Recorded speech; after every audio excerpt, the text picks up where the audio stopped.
గంటలో తెలంగాణలో మనం చూసుకున్నట్లయితే సీఎం రేవంత్ రెడ్డి గారి అధ్యక్షతన క్యాబినెట్ మీటింగ్ అయితే స్టార్ట్ అవుతుంది.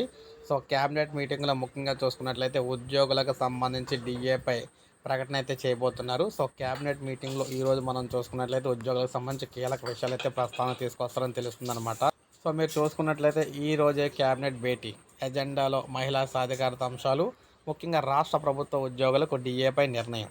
అవును, రాష్ట్ర ప్రభుత్వ ఉద్యోగులకు డిఏపై నిర్ణయం అయితే చేయబోతున్నారన్నమాట. మంత్రివర్గ సమావేశంలో ఈరోజు మనం చూసుకున్నట్లయితే ఉద్యోగులకు సంబంధించి ప్రధాన ఎజెండాగా అయితే ఉండబోతుంది. ఉద్యోగులకు సంబంధించి ఉద్యోగులకు సంబంధించి డిఏ ఏదైతే డిఏ బకాయిలు ఉన్నాయో ఆ బకాయిలు ఇచ్చేందుకు రాష్ట్ర ప్రభుత్వం అయితే కీలక ప్రకటన అయితే చేయబోతుంది అనమాట. మీరు ఇక్కడ చూసుకోవచ్చు, రాష్ట్ర ప్రభుత్వ ఉద్యోగులకు డిఏపై నిర్ణయం అయితే చేయబోతున్నారు. సో ఈ విధంగా చూసుకుంటే ఈరోజు క్యాబినెట్ మీటింగ్ అయితే జరుగుతుంది సీఎం రేవంత్ రెడ్డి గారి అధ్యక్షతన. సో మీటింగ్ కంప్లీట్ అవ్వగలని ఏం చెప్పారు ఏంటి అనేది కూడా నెక్స్ట్ వీడియోలో మీకు అందిస్తాను. ఒక లైక్ చేయండి, సబ్స్క్రైబ్ చేసుకోకపోతే మన ఛానల్ సబ్స్క్రైబ్ చేసుకొని ఫాలో అవుతానండి.